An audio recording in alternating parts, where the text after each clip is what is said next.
This story happened several years ago. I work for a security firm, and we're contracted by a company who owns a couple buildings that have been abandoned for years. So, as a security guard, it's our task sometimes to do frequent checks on some of these properties. Some are almost in the middle of nowhere. On this one night, it was my job to check on an unmanned building that was located near a forest. As soon as I arrived at the location, I parked my car and began checking the perimeter of the building. But just as I was in the middle of doing so, something near a group of trees caught my attention.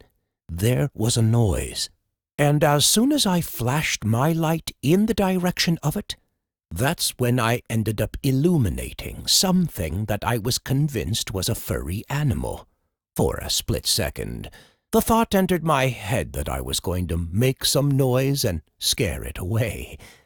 But the more my eyes and brain adjusted to what I was seeing, that's when I felt a cold chill just overwhelm me.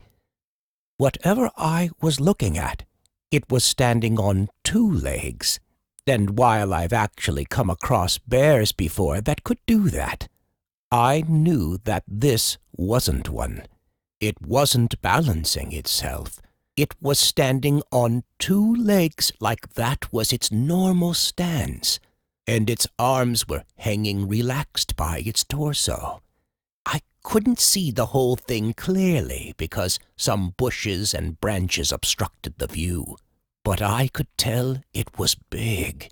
It had hair all over its body, and its face was definitely canine.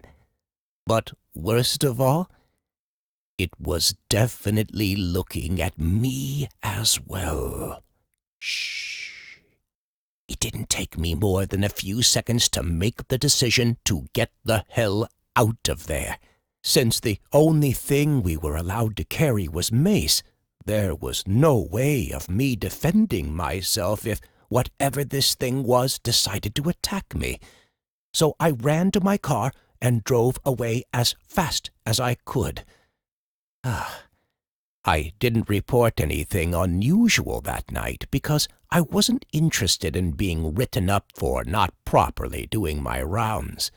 But I wasn't interested in going back there again, so I put in a transfer to a different location. When that didn't work, I quit a few days later instead of going back there. That's how much the incident shook me. But my coworkers, who are still working at the same company, have never reported anything similar to this day.